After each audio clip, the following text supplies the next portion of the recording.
My name is Jessica Bune and I am the National Disability Coordination Officer for the Sydney region, NDCO for short. Today's session will be live captioned and Auslan interpreted. To access the captions, there is information on the screen at the moment, but there is a CC button on the toolbar which is located either at the top or the bottom of your screen. Captions will also be available by web browser and the link will be added into the chat box now for you. Before we begin the session today, I would like to acknowledge the traditional owners of Australia and recognise their continuing connection to land, water and culture. I'm currently on the land of the Camaragal people and I pay my respects to their elders past, present and emerging. I would like to further acknowledge the traditional owners of the country on which you are on today and pay my respects to their elders past, present and future. I respect Aboriginal culture and heritage and the ongoing relationship traditional owners have with their land. Today's webinar is an employment question and answer panel, and it is part of the broader Pathways to Employability series. Before we begin the session today and meet the panelists, I would like to go through a few housekeeping bits and pieces. If you have any questions at all during the presentation, please type them into the Q&A box in your Zoom control panel, and then we'll have some time a little later on in the session to go through your questions. As mentioned earlier, the session today is Auslan interpreted and captioned. So a very warm welcome to our captioner Sula from Bradley Reporting and a warm welcome to our Auslan interpreters Eleanor and Sarah from the Deaf Society. Today's session is being recorded and it will be uploaded to the Pathways to Employability website over the next few days. If you do find that throughout the webinar you have any technical issues or technical difficulties, please email my colleague Rob. His email address is r.leggo@westernsydney.edu.au. If you're unable to access the Q&A chat box through Zoom, you can also email Rob with any questions that you would like to be passed on to the panelists. Rob's email address will be added into the chat box as well, or it's already there, so thank you for that, Rob. And that way you can refer to it later on if need be. I hope you enjoy the session today, and I will hand over to my lovely colleague, Jackie Lentini, who is the NDCO for Southwest Sydney. Jackie's going to provide you with some background information about the Pathways to Employability series, and then she will introduce the panel facilitator for today. Thanks, Jackie, over to you. Thanks, Jess. The NDCO program has been collaborating with university partners and our technology partner Possible to develop an online series of events and resources. The series is open to all university students across Australia who have access requirements due to disability and or chronic health condition.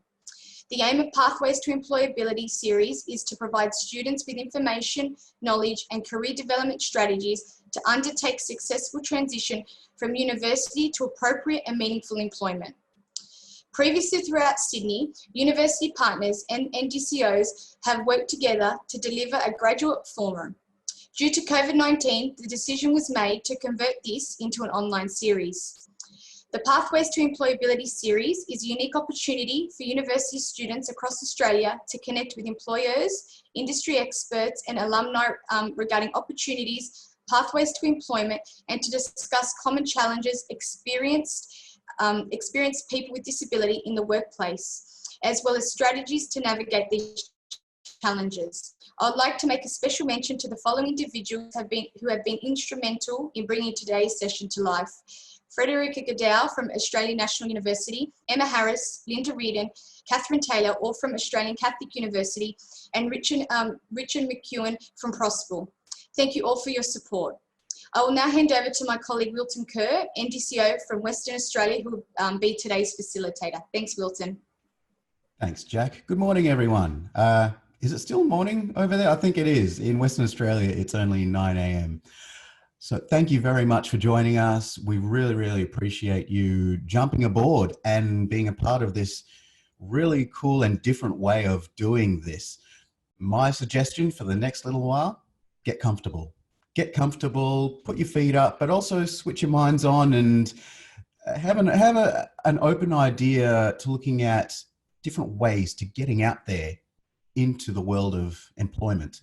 We're going to hear from some really, really incredible people on our panel. We've got employers, we've got employees as well. So we'll be asking them a few questions as we go today. The first thing we've got to do though is, and this is just for our attendees, before we introduce anything and before we start this off, we have some poll questions that are just going to pop up on your screen. I'll read them out with you, but if you can take the time to read them out, have a think and click on the answer which best, I guess, suits you, we'll have a look at see what trends there are, and maybe that might influence the way we go about today. So if we start looking at our very first poll question, we'll pop that up. The first question is, are you? And you've got 4 options here: actively looking for graduate work, currently working, volunteering, or not ready to look for work. These are anonymous, so you can actually click away, do whatever you want, press whichever answer you want. No one's going to see it. We're just going to see the trends and the answers. Nothing's attached to you. So let's see how we go. Click away on those and let's see what answers come up. Are you actively looking for graduate work, currently working, volunteering, or not ready to look for work?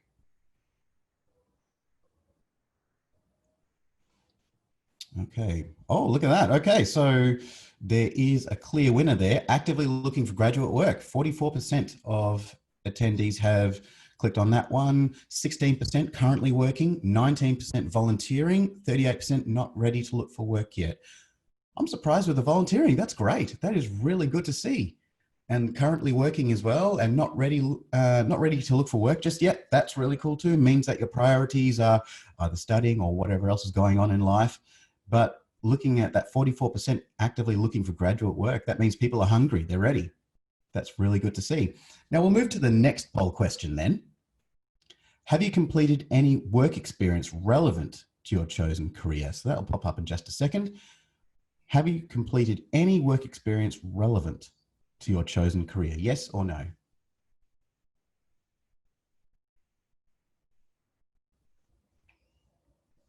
Couple more moments on that one.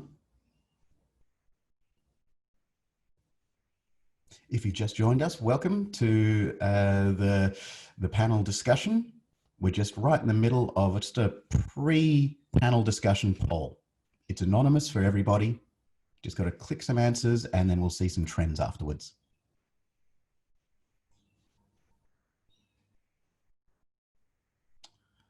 So looking at the answers for have you completed any work experience relevant to your chosen career, 46% are yes, 54% are no. That's kind of almost half and half. That's good to see. And that gives us a good idea of what's happening out there. And we've got one final question then, one final poll question. So that will pop up in just a moment. Of the following, which topics would you like to build your knowledge of? Sharing information about disability, reasonable adjustments in the workplace, writing a resume or cover letter, or developing interview skills? Have a think, click your answer and we'll see what the crowd come up with.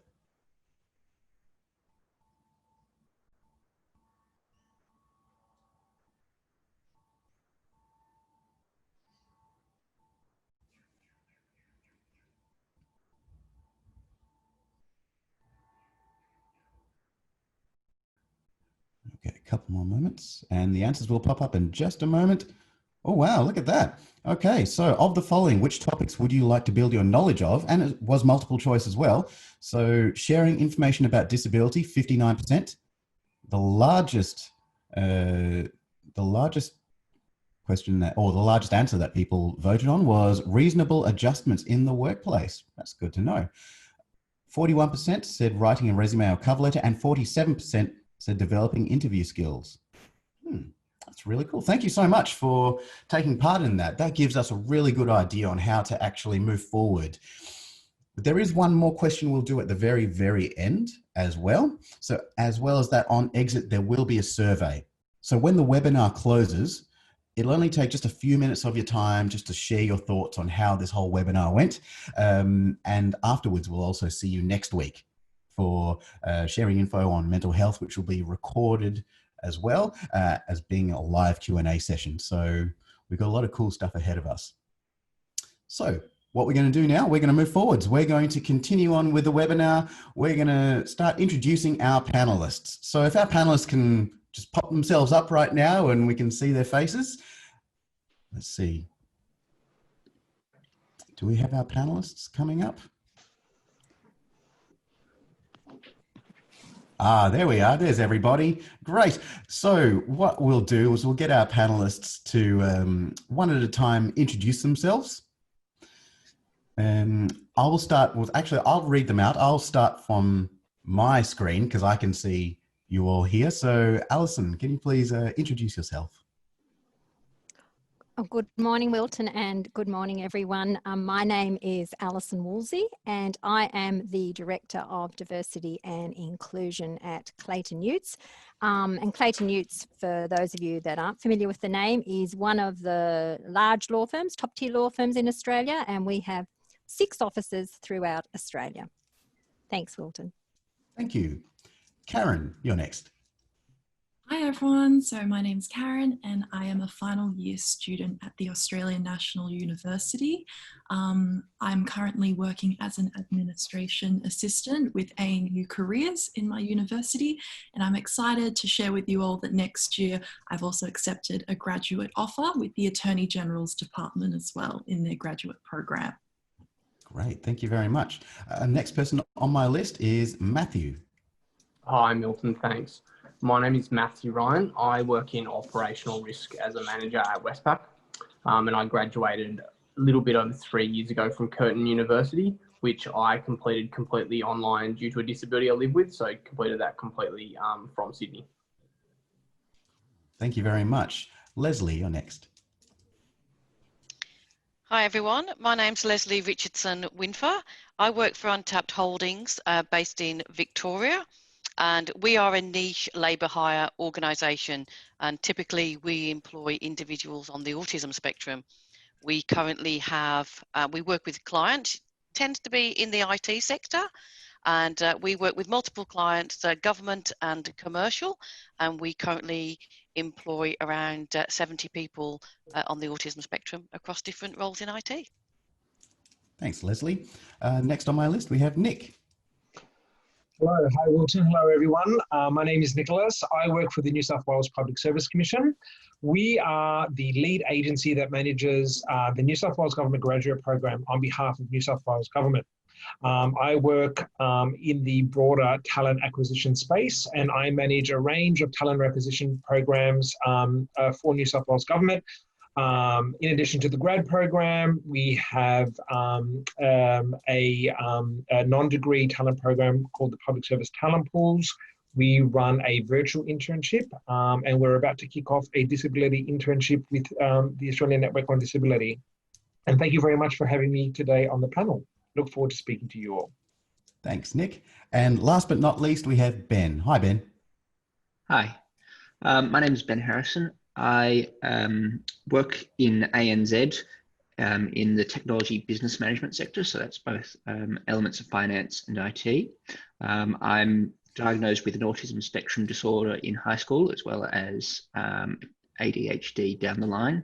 And so I've been working in this current role for about 1.5 years, with some other roles in related areas before it. Great, thank you very much. So everyone, that's our panel. What we'll be doing throughout this session is that I'll ask a couple of questions that we've been thinking might be very good to know and to hear some of the experts answer as well. We don't have a lot of time. I know we can talk about this all day, all week, all year, but we do have limited time. So we'll try and keep everyone's answers to about 2 minutes, 2 to 3 minutes. We'll have to time check at some certain point though. So I'm very sorry. I apologize right now if I have to cut people off or I have to jump in because we have a lot of great questions coming up. But what I'll do is I'll handpick 2 or 3 people from the panel per question.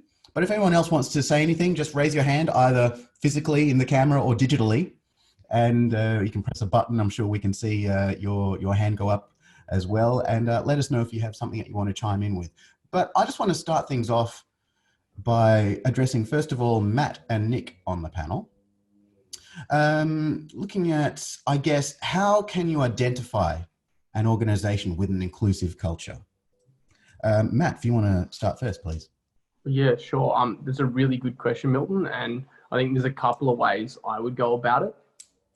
One of the first things is looking through their website and trying to actually going and seeing what they talk about. Do they speak about accessibility? A lot of employers now have accessibility action plans, so you can go and read them. They're publicly lodged, and you can understand what they talk about and how they approach accessibility. Another way that I'm a big fan of trying to understand about organizations' accessibility is seeing if they're members of disability or inclusion type organizations. So one of the really large ones, the member-based organization, is the Australian Network on Disability.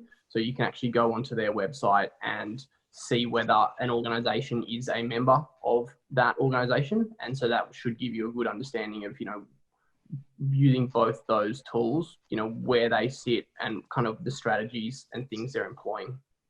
That's really great. Fantastic. Thank you so much. First answer straight out the gates was excellent. So that same question again, I want to address another member of the panel. So how can you identify an organization with an inclusive culture? Nick, got any thoughts on that one?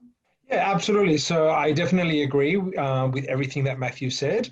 I would also encourage everyone to, whilst browsing about an employer online, to just have a look very closely whether they have any dedicated pages on their website about accessibility or inclusion and what they're doing in that space. And if there's a particular priority for them, maybe a 5 or a 10-year priority. So at New South Wales Government, we have a Premier's priority that aims to increase the representation of people with disability in the New South Wales government sector to 5.6% by 2025. That is a real priority for us, and we are taking real meaningful action to actually achieve that result. We're currently sitting at 2.5% representation, so we have a very long way to go, but we have a very strong plan to actually reach that. So on our website and on the Public Service Commission's website, you will find a dedicated page to a comprehensive action plan to support both candidates and managers to help people with disability gain meaningful employment in New South Wales Government. So for me, that would be one thing. Definitely look on websites to see whether there is a physical and a very specific plan. I would also encourage you to reach out to your disability employment advisors within the university. If an organisation is truly committed to helping people with disability gain meaningful employment, then they will have ongoing meaningful relationships with those teams. So, for example, at New South Wales Government, we make it our mission to keep in touch and have a connection with those teams at universities throughout the year, not only when we're advertising or not only when we're looking for candidates, but throughout the year. And we look at nurturing that ongoing relationship to make sure that we're actually able to connect, share information, learn, and adopt any strategies that might actually help students with disability gain employment. That's great. Thank you so much. Thank you so much to Matt and Nick. That was two different sides of, I guess, looking at the world of employment. You've got the public sector, you've got the corporate sector, and how both different worlds identify an organization with an inclusive culture. So thank you so much. So the next question we have for our panel, and I'm going to direct these questions to, this question anyway, to Alison and Ben. So Alison, first of all, what programs or initiatives does your business have in place to better support employees with a disability? Thanks, Will, and it's a really good question. And I think up front, I would share that we're on a steep learning curve when it comes to accessibility, and probably compared to some other organisations, I think our industry, in fact, isn't associated with being particularly progressive in this domain. But we're learning, and we have been learning to stretch our thinking. So we're thinking beyond just the disability compliance with the Disability Discrimination Act, so that we're looking at what's needing practice, what's best practice. And I think much of what we have been doing was on the right path, but now we're a lot more deliberate about it and hopefully accelerating progress. But in terms of what we actually have, we have a very comprehensive diversity and inclusion umbrella strategy, which sits under our firm strategy. But under the D&I strategy, the diversity and inclusion strategy, we have a dedicated focus on accessibility and inclusion. And we've probably had that in place now for over 3 years. And in terms of the governance model around that, we have a dedicated accessibility and inclusion steering group. And that's chaired by one of our senior partners who has some lived experience of a disability due to an injury. So he's really well placed to play that chair role. We do have a registered accessibility and inclusion action plan. We registered that with the Australian Human Rights Commission last June, so June 2019. And that's been a really critical development for us because we're publicly accountable now. We've laid bare what we must do. And like most plans, that plan has several elements to it, including a focus on premises. And I've seen in the chat feed already, someone's asked, well, what about physical premises? And absolutely. We're certainly not perfect there, and there's lots we can do there, particularly given a lot of us in our 6 offices are in brand new buildings which still aren't up to scratch, frankly. So premises is a big focus, recruitment and employment is a focus, marketing, technology is a big area of focus under our action plan, and I encourage people to either look at it on the AHRC website or on our own website. We have obviously a work health and safety team like most organisations have, but we also have a dedicated mental health manager, and she's a psychologist, and she joined us on a full-time basis last year. And having Emma on the team has been remarkable. It's been a real game changer. So yes, we have our employee assistance program, but we also have Emma. And you can imagine during COVID how valuable it's been to have this on-site resource, or virtual resource now, to help manage so much of the stress and anxiety that's gone with many of our teams through COVID. So Emma has played a big part in our evolution. And then I think it's also worth noting, and it was nicely flagged by Matthew before, that we're a member of AND. We've been a member of AND for several years now, and they are our crutch. We use them a lot, and they have been so helpful to us. They helped us with our action plan. We bring them in to do training. So we are one way we're helping our employees is by educating our people. So we're doing training of our staff. We're doing training of our, particularly our recruitment team. And so we're very much supported by them. And probably the last thing to flag is, and I know Nicholas mentioned some statistics there, we are starting to measure and monitor a lot better. And we just did a pulse survey, an employee engagement survey earlier this year. And the number of people that identified as having a disability went up by over 1% to, I think we're now at 3.6%. And we were, delighted on one view to see that willingness to disclose. So there's a few things for you, Wilton.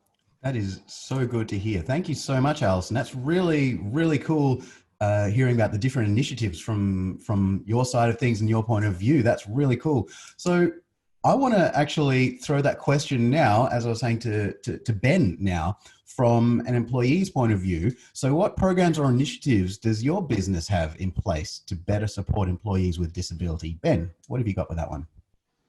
Thank you.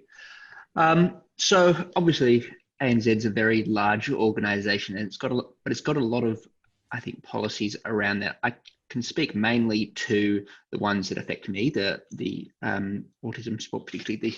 There's a dedicated spectrum program, which is actually deliberately working with DXE and Untapped specifically to get autistic people more involved and really utilising them. And so it's a program that's been running for a couple of years now that gets an intake of a team of people who then go into the business and spend some time actually working under a manager who's specifically dealing with them and learning both additional vocational skills, but also generalized workplace skills that a neurotypical person might take for granted, with the intent of transitioning over into a full-time role. And it goes beyond that. So like there's support, both training, ongoing training for the individuals, but also for the teams and the managers that they end up working with in their specific disciplines down the line, which is really helpful for just people understanding sort of where you're coming from, what kind of stuff you might find difficult and stuff you might find easier. And then beyond that, there's a bunch of company-wide policies about, so things like facilities and that I barely notice, but it does seem like when I was in the office before COVID, that there was a lot more, I guess, diverse, like some visible disabilities, in addition to some less visible ones. Things like flexible working is a company-wide policy, so it's not a mandated requirement to be in 9 to 5 in the office. You can, if you've got specific conditions or reasons that you might want to work different hours or in different circumstances, there's absolutely the capacity to do that. So, but because there's such a wide range of disabilities with different conditions, it's tough to talk about every single one of them. But I can certainly say for mine, the Spectrum program in particular, and just the attitude behind that, the mindset behind that shows they're looking to make it easier for everyone, regardless of their specific circumstances, is really, it just helps. It's really encouraging. Great, thank you. Thank you so much, Ben. And it's really good to hear the different points of view, especially from different organisations as well. I've learned something just then about new programs and initiatives that were at ANZ. So that's very cool. Thank you so much. Let's move to the next question now. I'm going to direct this question to Karen and Leslie. So we'll start with Karen first. So the question is, what types of workplace adjustments have been put in place in your workplace to support staff with disabilities? All right, so I can speak on my experience doing the Stepping Into program, where I did the Attorney General's Department internship earlier this year. I would highly recommend this program because it is organised by the Australian Network of Disability, which means that the employers will be disability friendly and be very active in their inclusion and support as well.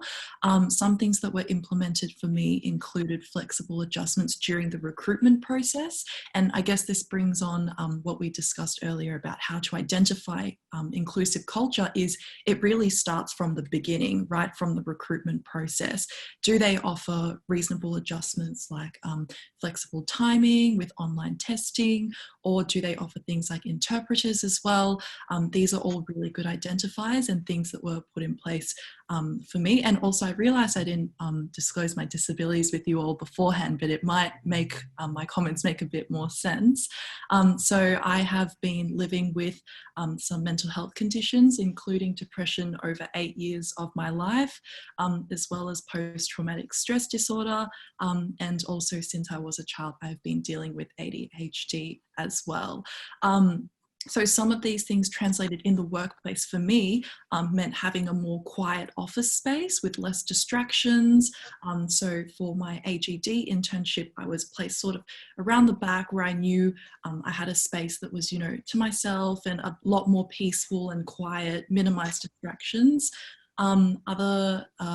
Other methods of reasonable adjustment for me included as well, even to my current employer as well, I've said that my preference is for tasks to be given to me over dot points, because short-term memory is something that affects me a lot in terms of ADHD. So whilst I can have a conversation about what task needs to be done, I prefer to also have a copy written down with some clear dot points so it gives me something to follow easier afterwards. But those are just some examples of reasonable adjustments to assist me in the workplace.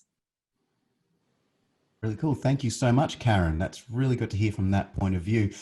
I want to now throw that question to Leslie, who is an HR professional. So what types of workplace adjustments have been put in place in your workplace to support staff with disabilities?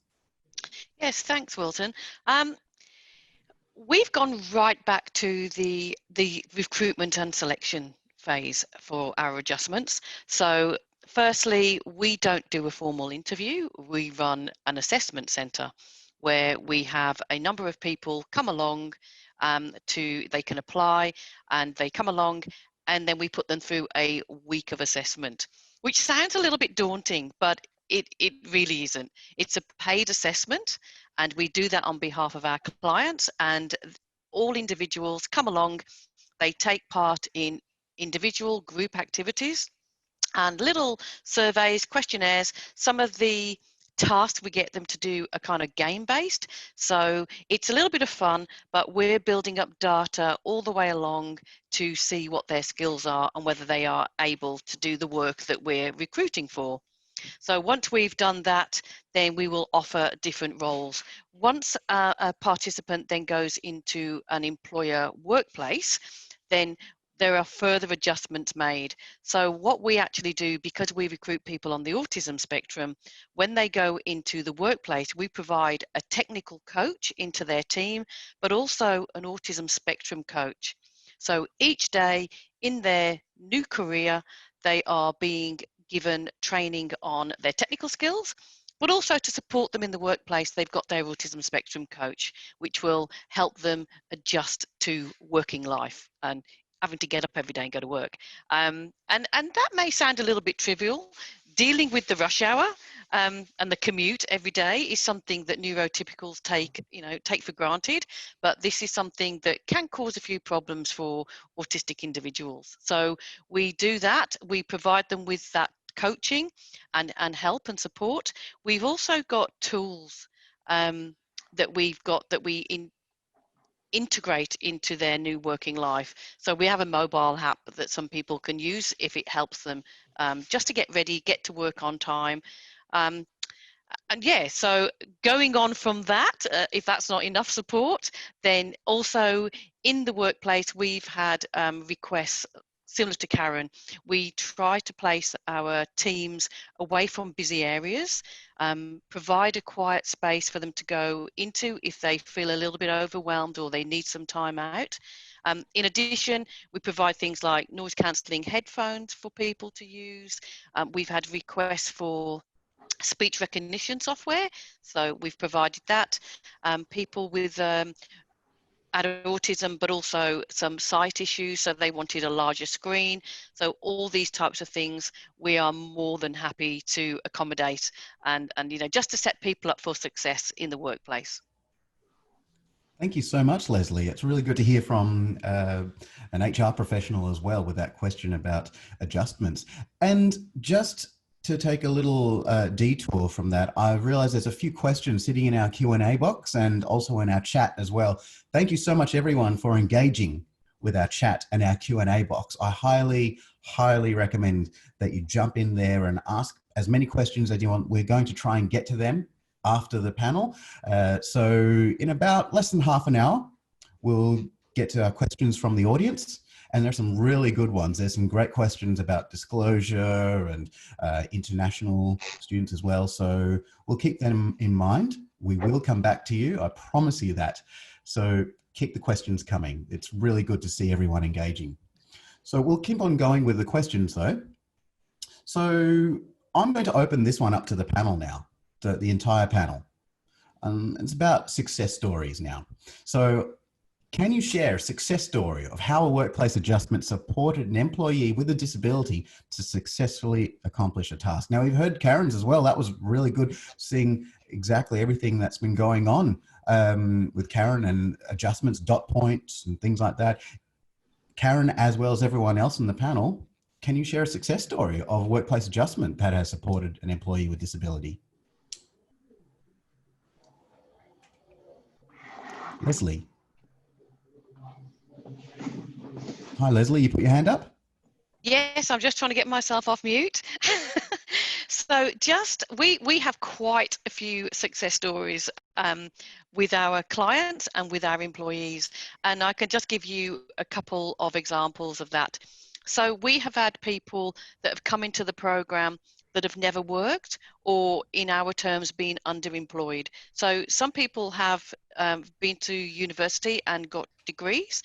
Others have come straight out of school, maybe didn't even finish their high school certificate, and have come into the program. We don't ask for any qualifications in the roles that we recruit for because we provide all training. Now, given the support that we give technically and with the autism spectrum coach, one of the main things that I always kind of go to, we have put teams into a client site that were there for 2 months, and in that 2 months there was a little bit of a study done, and the autistic team on site were 26% more productive than people that had been in that role that were neurotypical for a number of years. So, you know, just by providing autism coaches and technical training to support people in the workplace provided a lot of benefit for our client. Great, thank you very much. That's really good to hear. So another success story, we've got Nick who has put his hand up. So Nick, you've got a success story to share? Yes, absolutely. Thank you very much, Wilton, and thanks, Leslie. That was so great. So I'm just going to share a personal story from our office, from the New South Wales Public Service Commission. So we have a graduate that joined our organisation a while ago, or that person's not a graduate anymore. They finished the program, which is fantastic, but they required a screen reader in order for them to effectively be able to conduct their work as a graduate. And that technology wasn't previously available in the office. This is some years ago. Upon installing that software into the system, the graduate was able to produce very high quality documents, policy research, and actually be able to participate fully in the workplace as the rest of the cohort. So that's a huge success story for us. And that software now is available to anyone, or any workplace adjustment is a conversation with the individual now about what they need. But this is just an example of how just one piece of technology was able to make such a huge difference to a person's ability to participate in the workplace. That's amazing. Thank you so much, Nick. Yes, technology is really assisting so many people. Every day there's a new way to do things, a new app, a new bit of assistive technology coming out. I've even seen someone just use a tennis ball, which helped them with the work they were doing, just a tennis ball, and they were working in an office, not chucking it around. It was just used in different ways. So it's all about being creative as well. Now, any other success stories from our panel that they would like to share? Otherwise, we'll move on, but any other success stories? No? We'll move along then. So I'm going to direct this next question at our employers. So that's Alison, Nick, and Leslie. So Alison, we'll hear from you first then. As an employer, what are you looking for in a new graduate commencing work? In terms of a new graduate, and I might point out that our main way of recruiting is through summer clerkships, and so that's penultimate year students who apply, and then they do effectively an internship of around 12 weeks.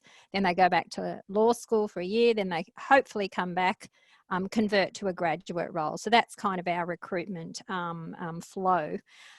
So when it comes to particularly the summer clerk graduate applicants, we're looking for people, and I've gone and had a good chat with our recruitment team about this. They're looking for people who are personable, they're practical, they're commercially savvy, and also I think a new word we're using a bit more is they're flexible. They're flexible in the way they approach life, the way they approach tasks, and work generally. We need people who are really motivated by challenges, because the work it can be really quite complex and innovative. So we do need that real drive. We're after people who have outside interests, naturally, and we've just gone through a phase of summer clerk interviews, and it's always remarkable what some people do in their spare time. You know, the music abilities, the volunteering, the sport. It's remarkable, and we love to hear those stories. That's really, really important to us, particularly in terms of our brand and our type of firm.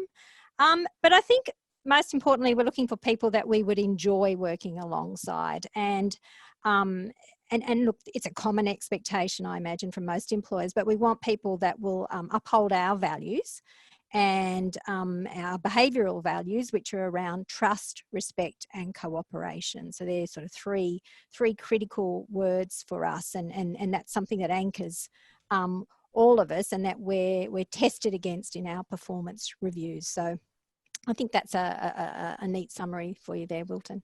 That's great. Thank you, Alison. Nick, what are you looking for in a new graduate commencing work with you? Yes, thank you very much. So at New South Wales Government, we're looking for people who are curious about how government works. We want people who are keen to give back to the community. So the work that we do at New South Wales Government directly impacts the lives of the citizens of New South Wales. So whether it's in health, education, the Department of Premier and Cabinet, or in the Department of Customer Service, our graduates work on real projects that directly affect the lives of the people of New South Wales. So I guess at the core, we really want people who have an interest in the community and really align with that, a line of work. Similar to Alison, we also have certain values at New South Wales Government. So we are looking, in addition to people wanting to work for government and give back to the community, alignment to our values. And our values are integrity, trust, service, and accountability. And we embed those values in our everyday work. Now, one of the things that I feel sets us apart from other graduate programs or other employers, especially for graduates, we don't ask for our graduates to have any work experience whatsoever. So our assessment and selection process is accessible and inclusive. So we have been accredited by the Australian Network on Disability as a disability confident recruiter. And we will be looking for graduates to display certain capabilities during the assessment and selection process. And those capabilities can be drawn from experiences, not only work, but study and volunteer and work as well, excuse me. So definitely no work experience required from our graduates, but as I said earlier, alignment to our values and an interest to give back to the community is what we're looking for, yeah. Amazing, thank you so much. And Leslie, what are you looking for in a new graduate commencing work with you? Okay, so we don't necessarily have a graduate scheme. We just, if we work with clients and if our clients have roles, we welcome applications from graduates from all disciplines. But like I said earlier, we don't necessarily require someone to have a degree to apply for our program. Really good. That's looking at 3 different things that employers are looking for. It seems that values definitely is all across the board. Do you fit with the team? Do your values fit with the team? And are you also looking for, we had Alison, she was talking about how, do you have social activities that you love doing? That was really cool to hear that actually from an employer. To Nick, then talking about, are you community focused? Because that's what they're looking for. The outputs and outcomes affect the community. To Leslie saying that, well, you don't need a degree. You don't need a degree in that specific thing to actually come and work there. So that's 3 different points of view there, which I really love. And I hope our attendees can take something away from there. Definitely. Now, the next question I have is for our employees. This goes to Matt, Ben, and Karen as well. Now, this is something which has actually come up in the Q&A box multiple times already. So I thought, well, why don't we answer this one now? What has your experience around sharing information about your disability been with the employer? So we'll start with Matt first. Thanks, Milton. So look, by and large, it's been very positive. So to give some context and background to myself and my personal experiences, I was diagnosed with chronic fatigue syndrome, all coming up to 12 years ago now. So my life essentially revolves around, I work 4 days a week and then I'm essentially bedbound for 3 days. So essentially for me, look, I cannot do a normal 5-day-a-week job. It wouldn't work, and you'd know that straight away 2 weeks in. So for me, it's a requirement to disclose, and then working out whether employees are able to support that is paramount to whether I'm going to be successful or not. Essentially, I've never had any bad experience with disclosing. I think that most people and most large corporates and government now, there's such a huge focus on disability inclusion, diversity inclusion, and supporting people with disability. And so I think that I would always recommend, if you feel comfortable and if you think it's appropriate to disclose. I think that you end up in situations whereby if you don't disclose and there's going to be something that impacts your ability to either A, do the job, or B, perform the best during your interview process, you're kind of you're making it harder for yourself to do what you're going to be hired to do. And it's something that's completely out of your control. So if you can kind of level the playing field, and that's why it's called reasonable adjustments. It's not like you're asking for special treatment. It's just you're asking for something that's reasonable to make sure that when you're interviewing or when you're doing the job, you're on the same playing field as everyone else. Oh, great. Thank you so much, Matt. That's really good to hear, especially from a point of view of having to disclose and when and for what reasons as well. So that same question to Ben then, what has your experience been around sharing information about your disability with your employer? It's interesting. Speaking personally, I've always wanted to be more open and upfront about it. And I feel like that's been beneficial. I mean, certainly going into the Spectrum program, it was specifically for people on the autistic spectrum. So it was kind of important to mention that when I was applying. But that aside, in previous roles, it's something I've put a bit of thought into about how much I want to disclose, because in some situations I can come across as relatively normal sometimes when I don't come across unexpected situations. But I felt that it's really important to disclose as much as possible. And I've worked in some roles where I worked in really small businesses, like 4, 8, 10, 12 employee firms. And I was fortunate in that my employers in those senses were always quite accepting and understanding, but they didn't really have the experience to know, okay, what do I do with that? What kind of accommodations do I need to make? And I wasn't too sure myself. So it didn't end up being a great fit because neither of us really knew how to adjust appropriately for my circumstances. But I think certainly being as upfront and open about it as you're comfortable can only be beneficial, because if they have an issue with it, it's something that would come up anyway. Like if you plan to be working there for a while, whatever your disability is, it's going to affect your working in some way. So it's far better for them to know about it in advance, and so that they're not surprised by it, so that they can adjust in advance, rather than if you don't tell them, you risk them going, well, hang on, how come you're doing this? And if they would have an issue with that, it may not be the best place to work. Like, I know that you don't always have the choice of saying, well, no, you're not accepting of my condition, I don't do that. But generally speaking, if they have an issue with your condition up front, they would have had an issue with your condition when it came up in your work. So it's not really, you're just sort of postponing the issue, in my view, by that. So I would encourage you to be as open about it and upfront as possible, and also look into some resources, whether it's with the company, whether it's elsewhere, to see what kind of adjustments you might, with your particular condition, need for a workplace. That's great. Thank you so much, Ben. And Karen, so I guess how's your experience been about sharing information about your disability? So I guess I would just like to preface what I'm about to say by saying that this is something I'm still ongoingly learning to do even now.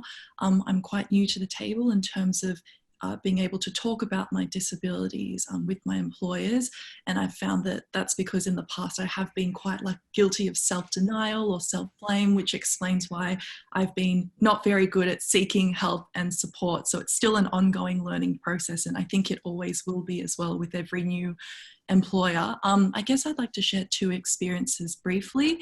The first experience is of disclosing the actual disabilities that I have, which include like depression, PTSD, depression and ADHD in this instance.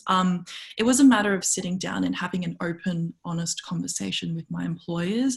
I'd say my advice, if you I think it's really important to feel ready and comfortable to share your experience.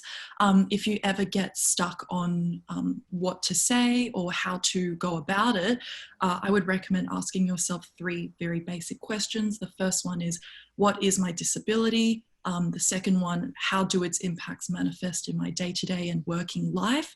Think about physiological impacts, social impacts, mental impacts. The third question I'd ask myself to help me guide that conversation is, what helps me best manage these effects? And here I think it's really important to consider 2 parts. The first part is consider things that you can do yourself that your employer could be made aware of. And then the second thing is consider things that your employer can do from their end to support you. So on the first side of things, which is things I can do myself, include maybe taking a rest break for 5 minutes after a set period of time and just letting my employer know I'll be doing this. Just flag it with them. The other thing in terms of what the employer can do, these can be things like helping you arrange a suitable working space, or things like, you know, what I mentioned before, my preference for having written tasks and records of what's been said. So the second experience I wish to share is around me not disclosing what disability conditions I have, but still being able to arrange reasonable adjustments, because I think it's really important as well. I know some organisations don't require you to disclose exactly what you have. And when I was diagnosed with post-traumatic stress disorder from an unfortunate incident in my life, due to the private nature of that, I didn't really want to share that with the employer. But what I did, and what I can recommend to anyone in a similar situation, is always start with your health professional. Like if you're stuck on what adjustments you need or what would help you. For me, I asked my psychiatrist, I said, look, I'm really struggling. I'm worried about my employment in the future and how these conditions will affect me. I don't wish to disclose because of the private nature, but I was wondering if you could help give me some advice on, you know, what you think could help me in the workplace and all of that. And it was just a simple matter of getting a brief letter written by a health professional just to outline, confirming, yes, this employee has XYZ, has a condition that will affect their day-to-day tasks. This is how it affects them, and this is what I would recommend, just some like broad recommendations. So you can do that as well if you don't wish to disclose, and if that is an option as well. Obviously it depends on different circumstances, but yeah, I think it's really important it takes 2 to tango. So I totally agree with what Matthew and Ben have mentioned already. Be open and honest from your end, and build that self-awareness too of what your disability is, how it impacts you, and then that way you're able to best communicate with your employer, basically, you know, how you can help others help you in return as well. And yeah.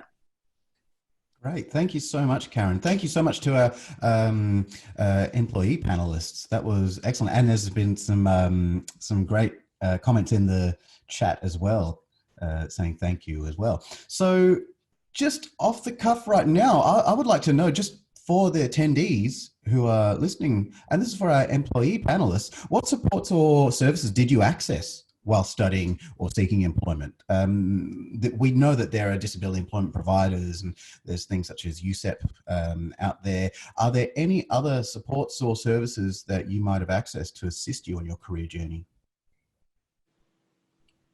Either Ben, Matt, or Karen?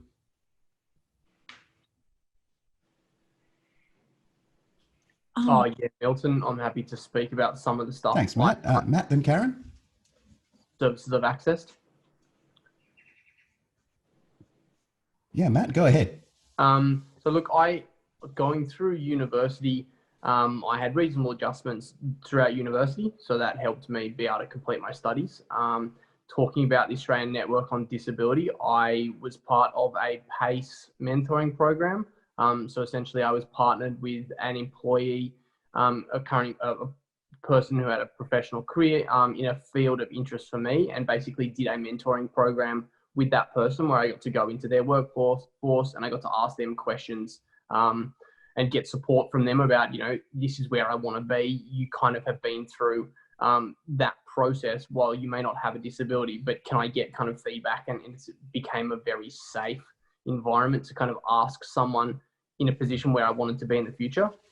And I think also looking at, off the back of that, I ended up doing an internship with the Australian Network on Disability as well. So they run a Stepping Into program, and they partner with a range of generally very disability confident employees. And those opportunities a lot of the time are specifically for students with disability.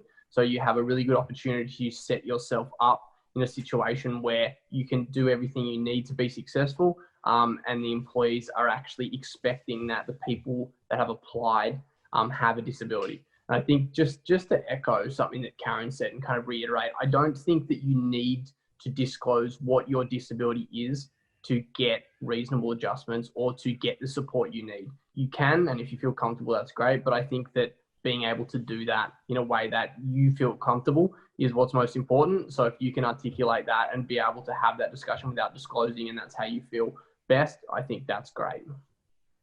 Thank you, Matt. And Karen, you put your hand up before. So what services or supports did you access while studying or seeking employment?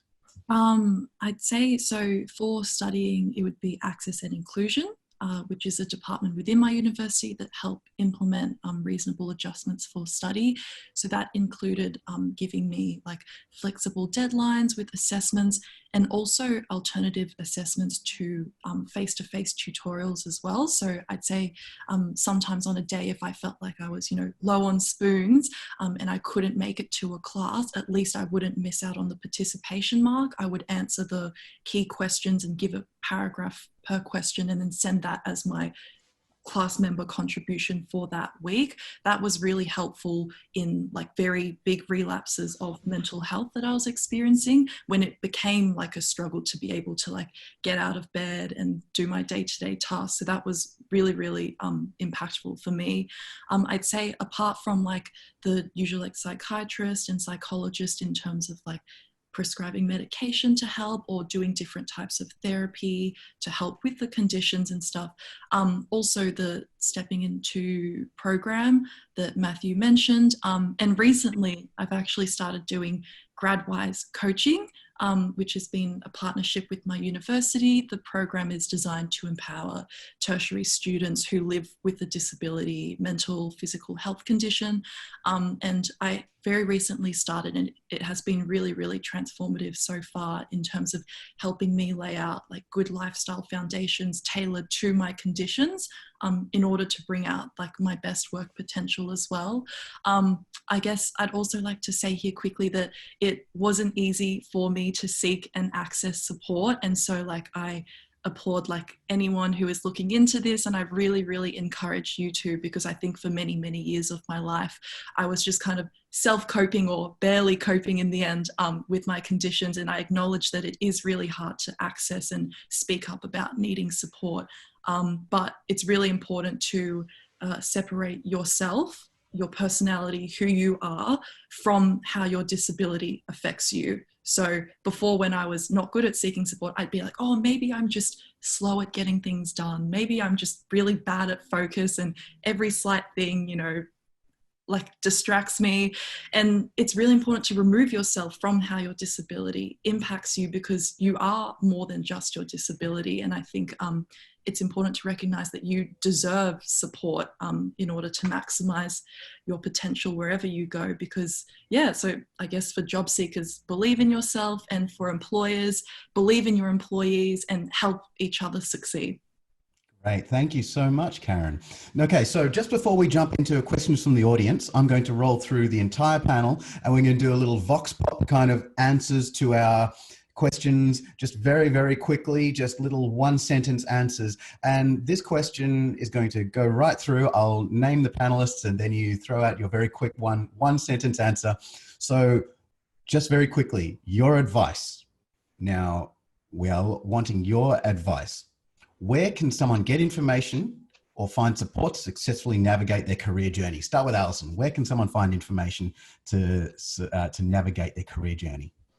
Website of the employer, particularly the careers section, and explore all the buttons under there. I know we talk, for example, about a rare recruitment, which is a contextualized recruitment software we use, which gives people an opportunity to disclose some extenuating circumstances. So that's one example. Thank you very much. Nick, you're next. Where can someone find information or support to successfully navigate their career journey? Yes, absolutely. So I will also say online as well. However, I'd probably maybe suggest before going to an individual website, go to maybe a job board, maybe specific to graduates, so something like Grad Connection or Grad Australia or Inside Sherpa, that has a collection of employer information in the one spot. From there, you could maybe select a handful of employers that may seem appealing to you. And if they are committed to supporting students with disability or people with disability, that information will be on that job board as well on their individual pages. And then from there, you can go to the employers that you've selected and continue your search on the individual employer website. Great, thank you very much. Leslie, where can someone get some information? Again, I think it's been said online. Definitely trawl the internet. Potential employer websites are a great resource, and then just social media. Anybody that's doing the good work, it will be definitely advertised on social media, so it's good places to start. Right, and there are some links in the chat box as well. Okay, so our employees as well. Matt, where can someone get some information on how to successfully navigate their career journey? My go-to is always to go and ask questions to people I trust, preferably people who are in positions in life where I hope to be in the future. Good answer. Nice. Ben, you're next. Where can someone get information? Yeah, that was more or less what I was going to say. Speak to people. If you've got a doctor or a psychologist or a psychiatrist, they might have some stuff. Otherwise, if you're in a role, it's often really good just to speak to your manager or someone else in your organization who might be responsible for seeing that, and just explain stuff as best you can. Don't assume the worst. They'll generally try and help you out as best they can, or point you in the direction of someone else that might be able to help better. Nice, great answer. And finally, Karen, where can someone get some info on their career journey? I'm going to be a little bit biased because I work at my university's career support as ANU Career. So I have seen the behind the scenes work that goes on in order for the consultants, project officers, employer relations officers to help give opportunities and support to students. I've seen all that work happen firsthand, and I think there are great resources available. Don't be afraid to book in and ask questions to your uni career support service, and also the job boards advertised by universities as well. Usually they have been filtered. I know because I do the filtering of them. So you can be confident that they have, made sure that they're giving and advertising places that are really, really good and helpful for students. I'd say that's a really great place to start. That's excellent. Thank you so much. Sorry to put everyone on the spot with the very, very quick answers coming up, but I think that gets people, I guess, thinking a bit more creatively and on the spot as well. And you get some really good information. They're all very different answers. It was great. So what I'm going to do now is dive into the Q&A panel. So I'm going to jump in, press this button right here that shows the questions that people have asked. There have been some questions answered as well. In the Q&A box, but also through our conversation as well. I'm going to ask some of our invisible facilitators and behind the scenes, are there any questions that you have seen? This is either Jack or Jess, you've seen pop up through the chat or the Q&A that are really burning questions that you would really love to hear the panel answer.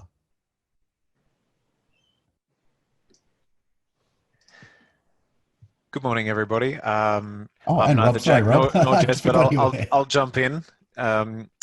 Jackie and Jess are helping to facilitate some of the answers via the chat functions. Fantastic. Yes, good afternoon, everyone, or good morning to those who are joining us from the Western states. Wilton, I think just a couple more questions around disclosure. I know a lot of disclosure has been discussed by yourself and the panelists, but there are a couple of very pointed questions that I'd direct you to. One being, has there ever been a time that an employer has not employed you due to disclosure? Across the panel there.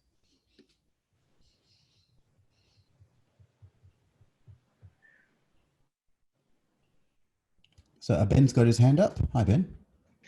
Yeah, I'll step. It's hard to say exactly because quite often when someone turns you down, they don't always give you a reason. Like when I was job searching, I did generally, if I was unsuccessful after an interview, I would generally ask if there was any advice they could give. They don't always come back to you. So there has been several situations where it felt like I don't think they would have explicitly said that, and it probably is not something that they can admit if so. But there were certain situations where it definitely felt like because of my condition and maybe because and I didn't interview very well and stuff that I was unsuccessful in that. It's hard. Like I've been through the job search process quite a few times, and it's been a long sort of one time it was over a year, another time it was close to that, being out of work. And I mean, thankfully I was able to live with my parents, so financially I wasn't sort of out in the streets, but it's really hard. And you just have to persist and just keep reminding yourself that, like, if they would turn you down for your condition, they wouldn't have been the right employer for you anyway.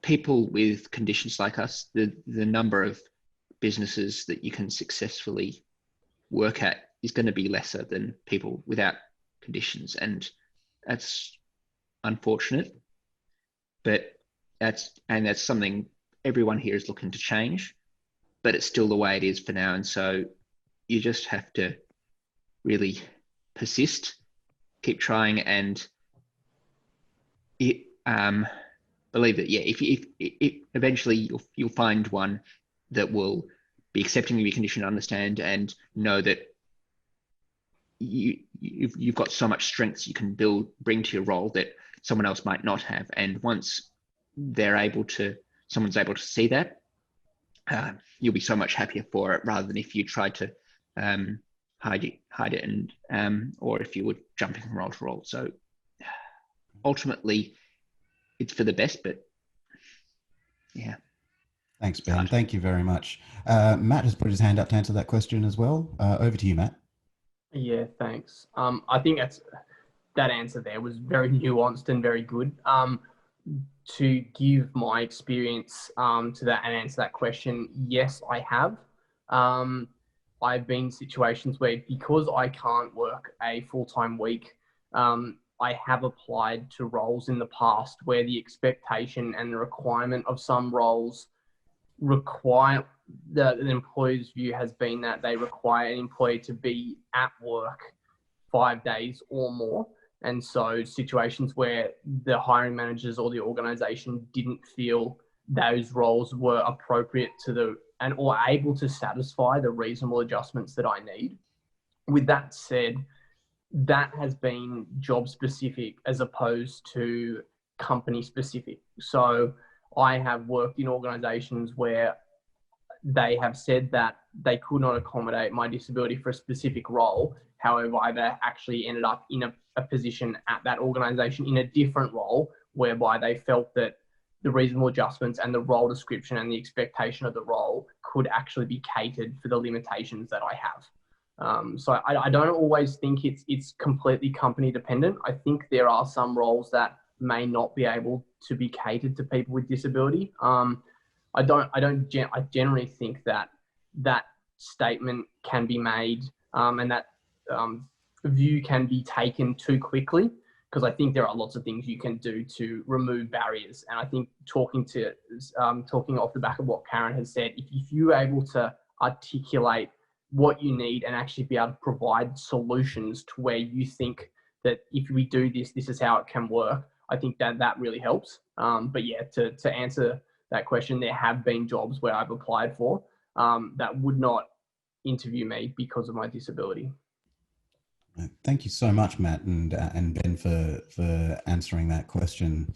Yeah, that's something that we've touched on a few times right now, and hopefully that, I guess, as time goes on, that more and more employers will be more inclusive. We already have incredible employers right now. Some are just represented right now in this very panel, and it's great to see. Rob, any other questions that you've seen? You've been our chat box guru or Q&A box guru. So what else have you been seeing that's been popping up?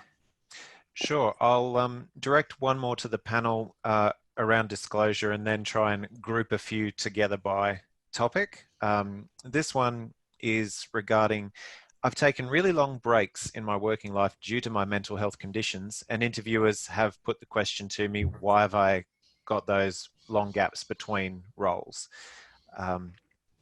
And we've just got some more questions in, so I've lost my place. That's a good problem to have. So how would the panel recommend answering honestly to that? The person asking the question was concerned that they might appear lazy through having those gaps in their employment history.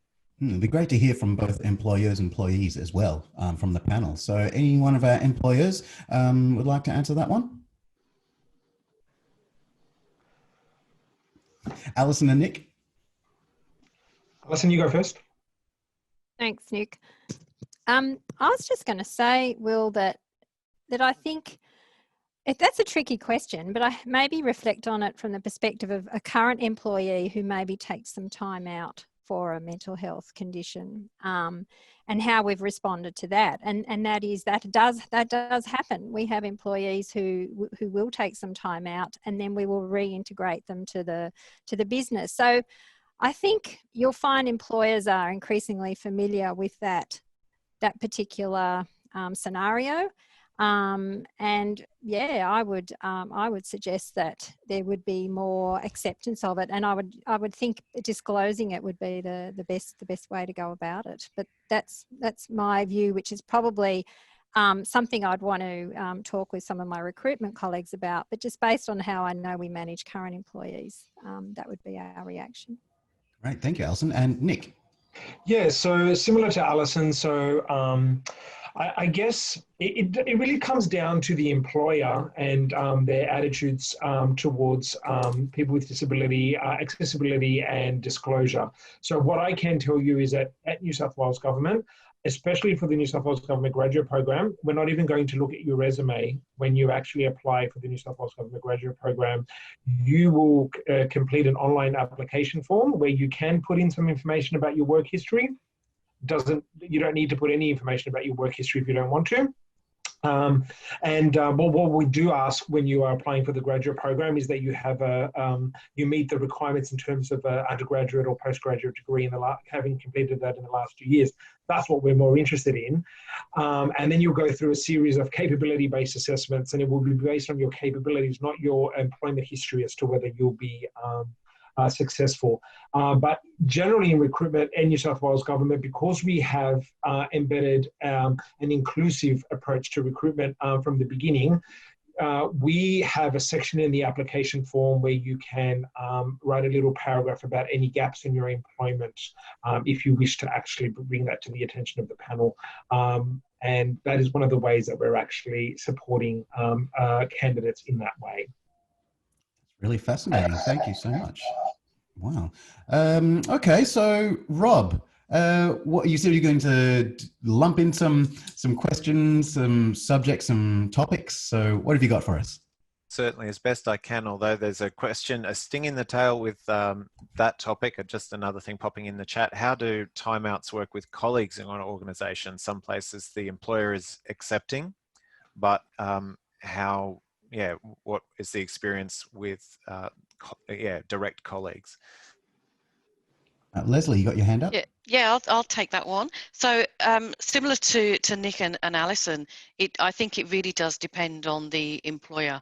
But there are more employers these days coming on board with in diversity and inclusion and employing people with a disability. So I think being upfront is the right thing to do. Likewise, we've got employees and had employees who have taken a leave of absence due to their mental health, and we always allow that. Being HR and being a disability employer, it's paramount for us. The health and well-being of all our employees is our priority. So the question about how that affects other employees, it hasn't had any effect for us. So we've given people extended leave to just take time off, just to chill. It's no point saying, oh, take a week off, take 2 weeks off. Generally, with mental health issues, it's a longer period, anything from 1 month to 3 months to longer. We've had people off for 10, 11 months. We explain that if they are happy for us to explain that to their colleagues, and we offer support all the way through. And we haven't found any detrimental effects, with colleagues once they know. And generally, because of all of our employees are working in a team, they've all got a disability. I think it's been more widely accepted, and they can understand that and empathise with people that are off with mental health issues. Thank you very much, Leslie. Fantastic. So back to you, Rob. What have you got as far as our questions? Here's a very quick one. Since we've just heard from Leslie, it's directed at Leslie. Leslie, where is your office located? Because I would love to work with you. Oh, fantastic. Right, so we are virtual. So Untapped is quite a small organisation, and but we work with some large clients, and so all of our employees are based on client sites, and we recruit specifically for our clients. But if anybody would like to register any interest for any further programs that come up, then they are welcome to register at support@untappedholdings.com. Right, we'll pop that in the chat box as well, that website, just for other people to. Yeah, no, we're happy to take anybody's expression of interest. Great, thank you. Okay, Rob, what's next? Great. So with regarding to first looking for jobs, a question here, most people look for jobs through Seek and other online search engines.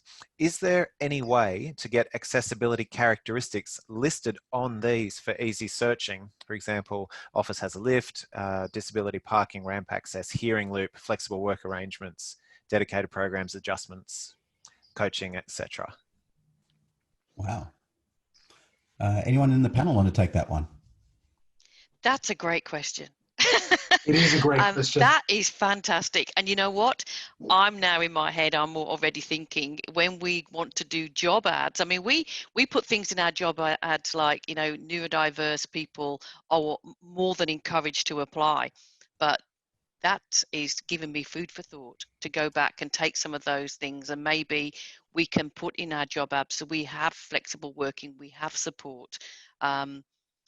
And if our employers have got it, generally the employers that we're dealing with have got fantastic neurodiverse and diversity and inclusion policies because they're working with us. But maybe you're right, maybe there's an opportunity there for all of us, Nick and Alison, when we're creating recruitment and job ads, now we can just include more. That's fantastic. My mind is blown completely. Yeah, it's something I hadn't really thought about, but fantastic question. I'm going to go back to the office and do some work. That is a really good question. What I can tell you, we don't that level of detail, absolutely. I'm not gonna sit here and say that we do have that. We don't. Yep. What we do have is on our graduate recruitment platforms that we host information on, mainly Grad Connection, Grad Australia, and we also have a virtual internship on Inside Sherpa at present. We do have a dedicated section on each of those pages on information for candidates with disability and what is available and where you can get more information about as a person with disability working in New South Wales government. That absolutely. But what you're suggesting is just really great. So we'll definitely take that on board and I'll take it back to my team. That's fantastic. Thank you so much. And thank you, Lois, for that absolute superstar question. I'll just, I'll retire as facilitator and hand it over to you. That was incredible. But you've given us food for thought. Every one of our panelists and attendees with your questions have definitely given us a lot of food for thought as far as looking at creating a more inclusive world. Now, we only have another 4 more minutes for the Q&A. So, Nick, you got one more thing? I did. I just noticed a question in the chat saying that someone's saying that New South Wales government jobs are not accessible to all people because they're in the CBD. And actually, I just wanted to let you know that we actually have jobs all over New South Wales, not just in the CBD, which is, yes, so including regional towns as well, Newcastle, Wollongong, all throughout Sydney, Sydney South, Penrith. We've got graduates, we've even got graduates in Tamworth and Armidale, and we've got places in Albury as well. So definitely you can search by location, and we do have roles outside of the CBD as well. We are also about to kick off a disability internship program with the Australian Network on Disability, and those roles are all over New South Wales as well. So definitely reach out to your disability employment team as well at your university. Great, excellent. Thank you very much. Okay, Rob, one last question. We've got a few minutes left in the question and answer section of today, then we'll wrap things up afterwards. So give us another question, Rob. All right, and apologies for all the questions that we may not be able to get to. We'll have to come up with a mechanism for responding to those. There are a few around either invisible or undiagnosed medical conditions and disabilities. So Lauren asked, how would you approach employment if you have medical conditions that people don't seem to recognize as impacting you, if you are not eligible for disability adjustments, if it is not well known? Second part, have you ever encountered people with undiagnosed medical conditions and disabilities?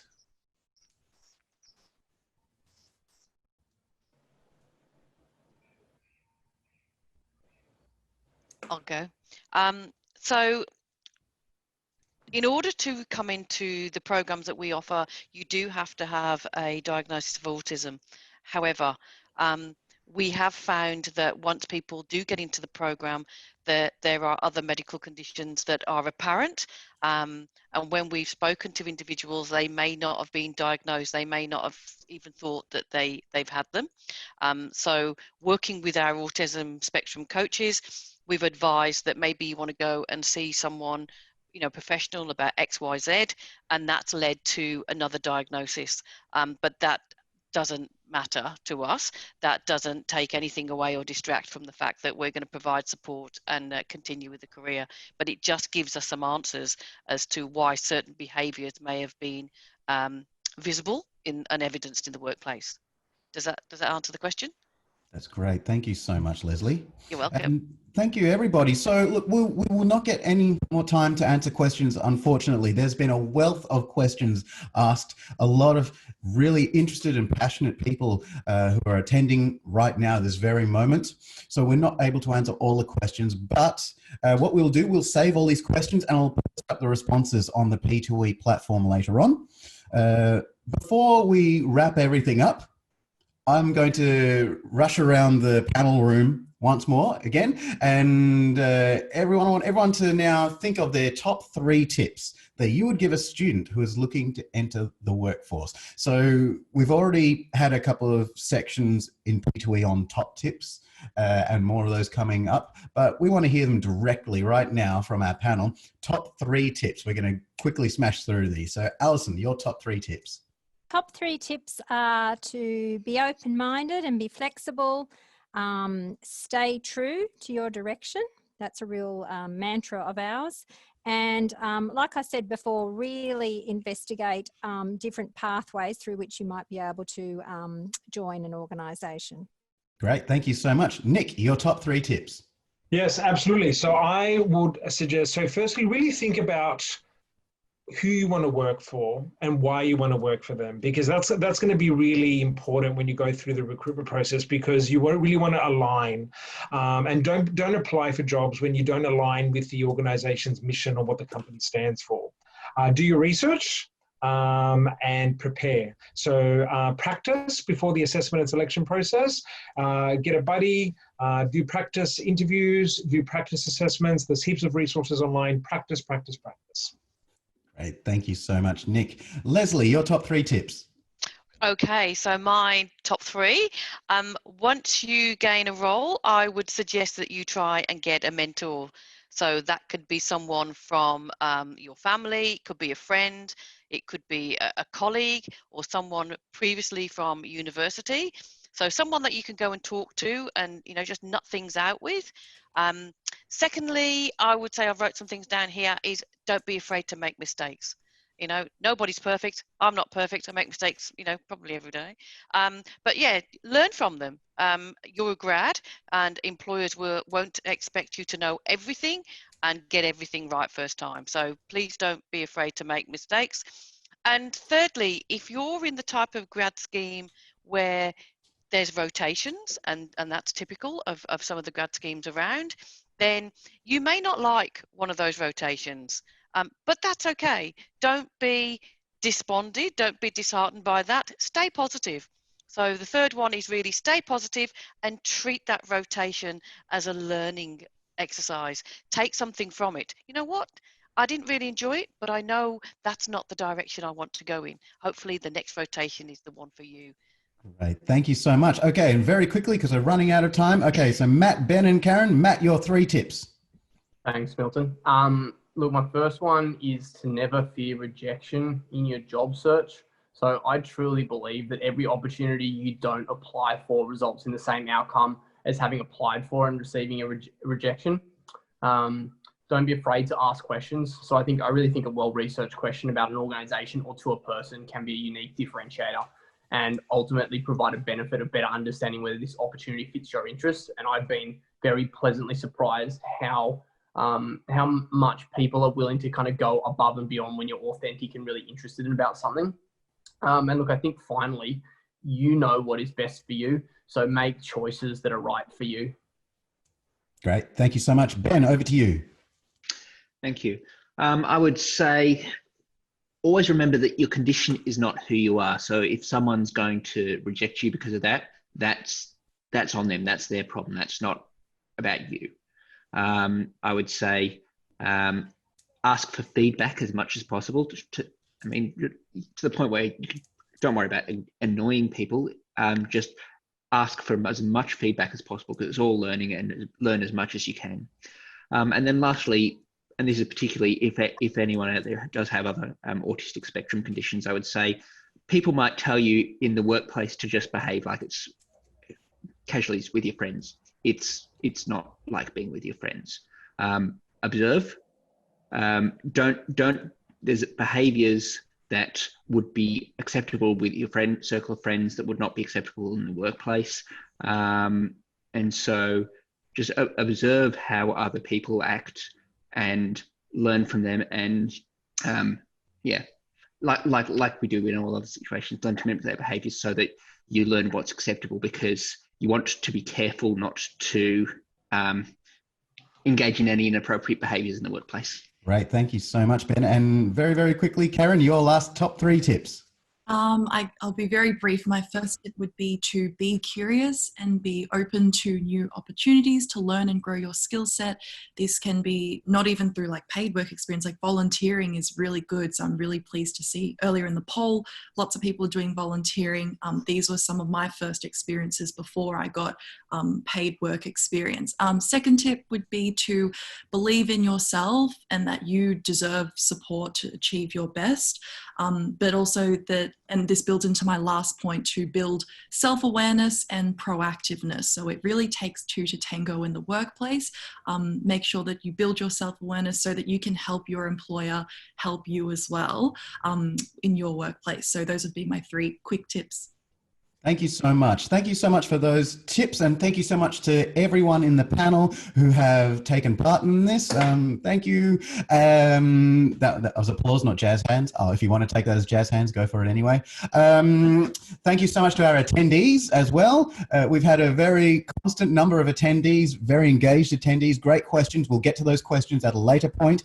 I hope that today has given you great insights into your career and your job search. Thank you, Alison, Nick, Leslie, Karen, Ben, Matt, everyone behind the scenes as well. And for those who are our attendees right now, please make sure you fill in the survey as well. We have our survey. Actually, we have one last question. Do we have time for this? I think we do. We're about 1 minute over time, but very quickly, we're going to pop up this final poll, and it's, have you found this webinar panel helpful? So yes, no, somewhat. If you can please click that, and on your way out, as you leave, there will be a survey as well. Please click that one. It only makes us do better at our jobs as well. So thank you once again to all the panelists, and have a great rest of the day, attendees. We will see you next week for our mental health, or sharing info on mental health session. Thank you.